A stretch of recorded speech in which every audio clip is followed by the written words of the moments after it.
Next thing we want to do is look at our upper body. What should we feel like up above our waist? From our waist down is what we consider as our seat and our leg. From the waist up would be our upper body. I've been using lately the thought of, I want to be kind of like a ballerina on top. I've never been one, but I can picture how that would need to be in a lot of good control, but not stiff control. When you create that ear shoulder to your hip, you'll find that with good posture, you'll have a little arch in your lower back. That arch is intended to give you some flexibility and some movement as you ride along, as well as to keep those vertebrae stacked up in a nice, healthy fashion. Some riders don't realize that as we've become athletes ourselves when we ride, we have to maintain the health of our back. If we find ourselves slumping or slouching, we're going to put a lot of excess pressure on places that will become sore. So putting your body in good posture is just a nice way to ensure that you don't create a bad back. We don't have to be stiff through that position, but we do want to have the shoulders back and kind of the chest up, sitting up tall and looking up and ahead to where we're going. If we learn to not look down, we're going to have a much quicker track to a higher level of riding if we learn to feel what the horse is doing underneath us and not look at the horse. If I were to say what are the two most common challenges for any new rider, it's that they want to look down at their horse and let their heels come up. So we think of it as stretch your leg long, look up, and drive. So how do we drive a horse? What is it that makes a horse listen to us? That'll begin to take us to the front of the horse. Everything in front of your leg is controlled by your hands. I teach a two-handed method of riding. That's what all of us trainers teach our young horses with. Colts are started with a two-handed method. And the reason is, by riding with two hands, we have the most opportunity to communicate at a high level. We're going to learn even right here how our hands can actually learn to steer the horse's whole body through the shoulders to the neck to the head, as compared to just one-handed riding, which purely controls mostly the neck and the head. It doesn't mean one-handed is wrong. In fact, it's very correct for Western pleasure, reining, places where we're being judged and where we show. But in almost all disciplines, especially those in the judged events, young horses 5 and under are permitted to ride with two hands.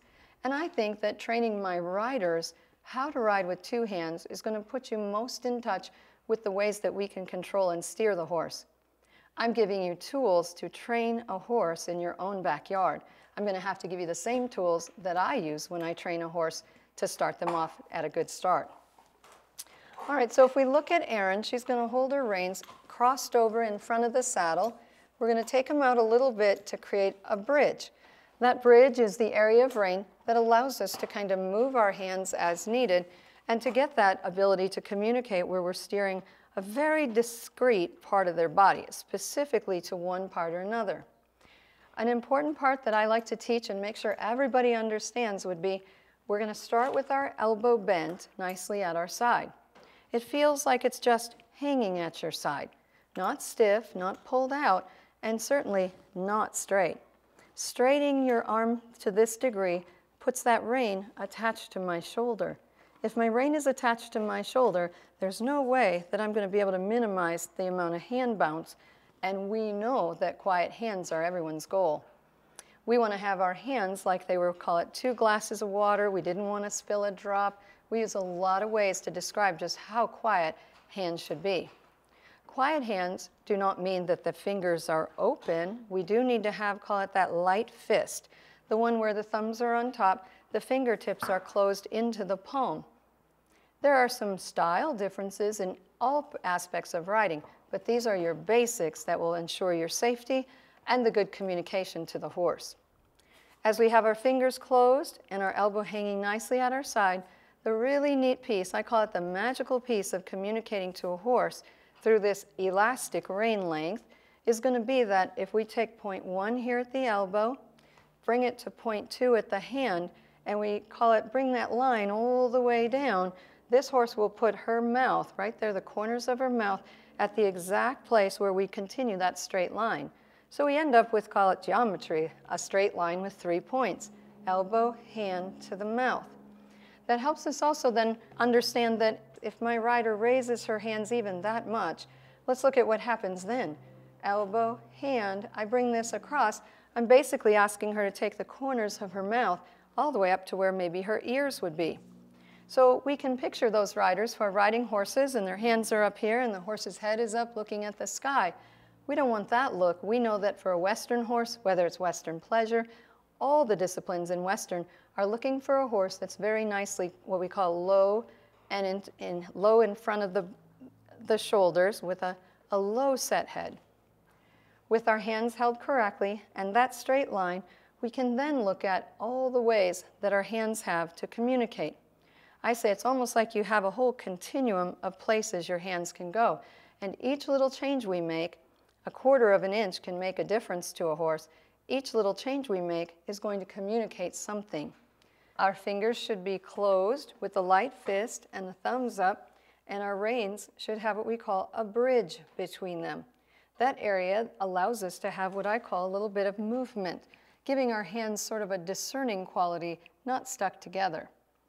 There are several ways to use our hands, and we'll begin with what we call a direct rein or a pulling rein. If I just bring my left elbow straight back, it's going to ask the horse to tip its nose to that direction or move its face to the left. If the horse moves to the nose to the left, we say if it then goes forward, it's going to follow its nose and create a circle.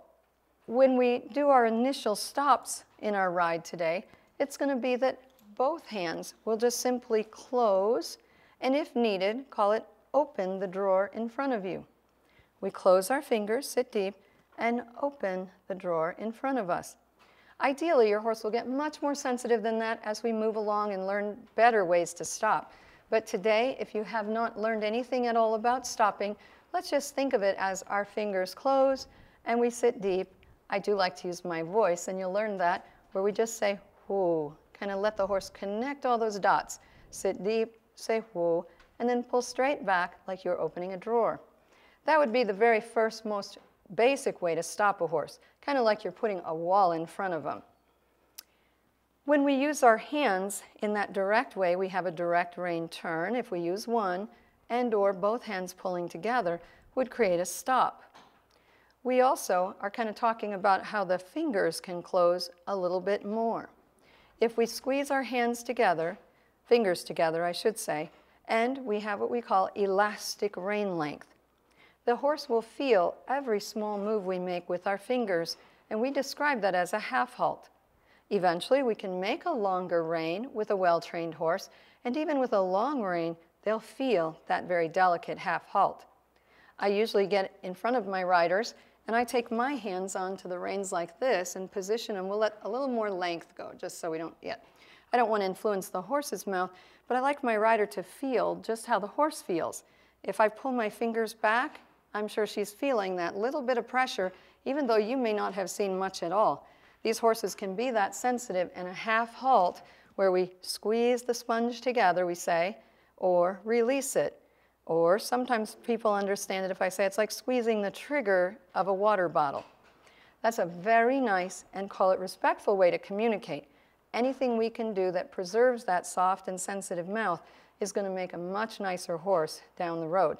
So as we're riding today, think about how we can use those soft half halts, the light communication through the hands, and know that if we had to stop, it could be just a simple pull straight back like we're opening a drawer. After we've learned enough about direct reins or a pulling rein, as Erin learned, if she pulls straight back, that's a direct rein. We also have what would be called an opening or closing rein. Sometimes people call that an indirect rein, particularly when the closing of the rein brings the rein closer to your center line or your belly button.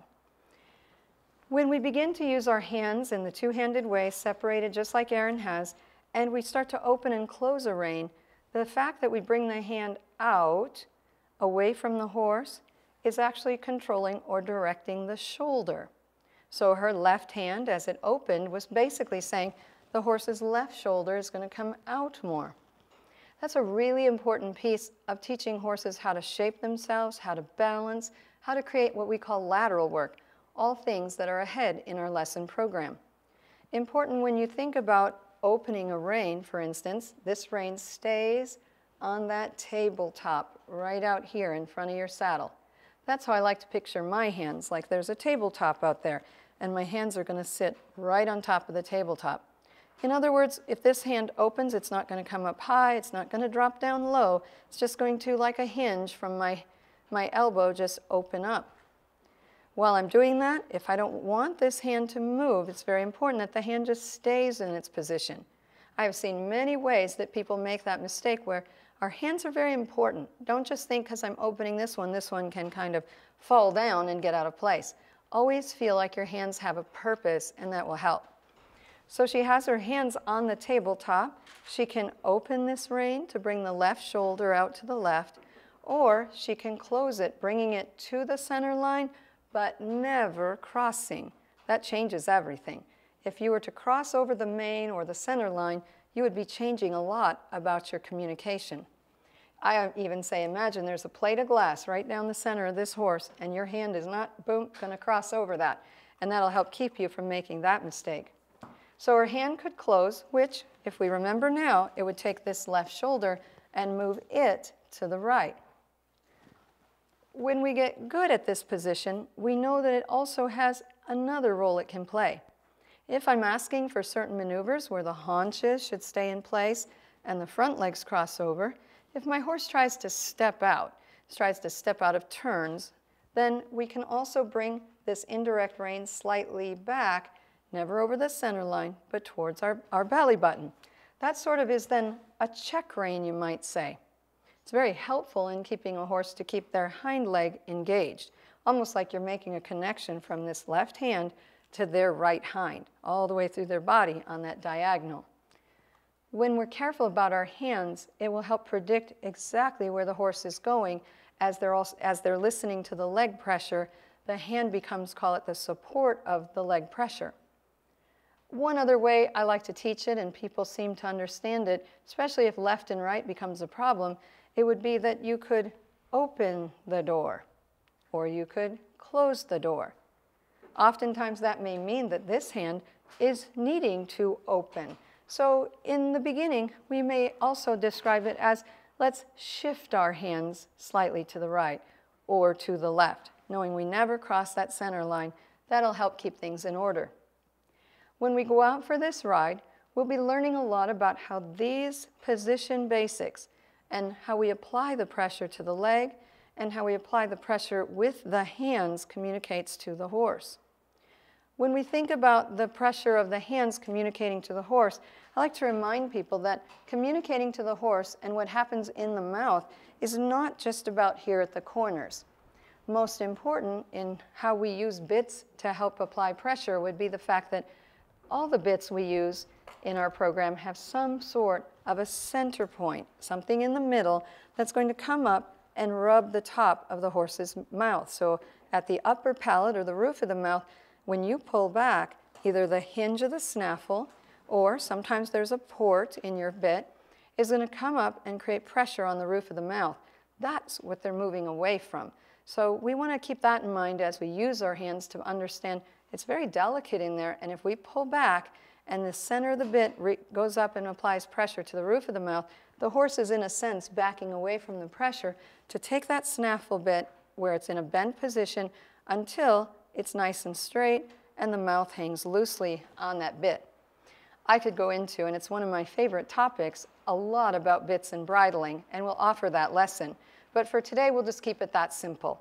You pull back, it's not just the corners of the mouth that are influenced, but how that bit rests against the roof of the mouth. And then, if we take that concept and apply it to what we learned about opening reins and closing reins, as well as pulling the rein, we can think about how even that bit moving a little to the left or to the right up at the roof of their mouth is what brings us to a lot of the things we're going to learn in the future. I bet when you get to balancing your horse and how we flex them through their poll and their jowl and their throat latch, you may come back and visit this piece because it does help us understand why certain bits will afford the horse much more room to flex and bend when we get into those details. For now, I think that's a great place to take us out to the arena and begin our ride. But I'll first ask Erin to go ahead and dismount so we can see that part.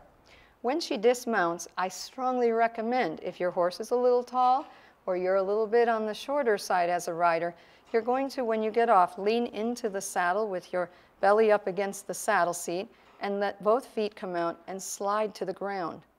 That prevents us from ever getting, call it, hooked up into the stirrup as we begin to let ourselves drop. So you can put your foot in there to start, and then as you raise up, bring your right leg over the top of the horse. We lean into the saddle, and we just slide down. Now that doesn't mean a young lady like Erin with long legs couldn't do it the other way. And certainly if you come to trust your horse and you know that they're going to be comfortable with that. But to me, safety is always most important when we get started on these basic lessons, and that would be the way I would prefer my riders to dismount until they get very comfortable with that exercise. Okay, we can head out to the arena and we'll look forward to that first ride.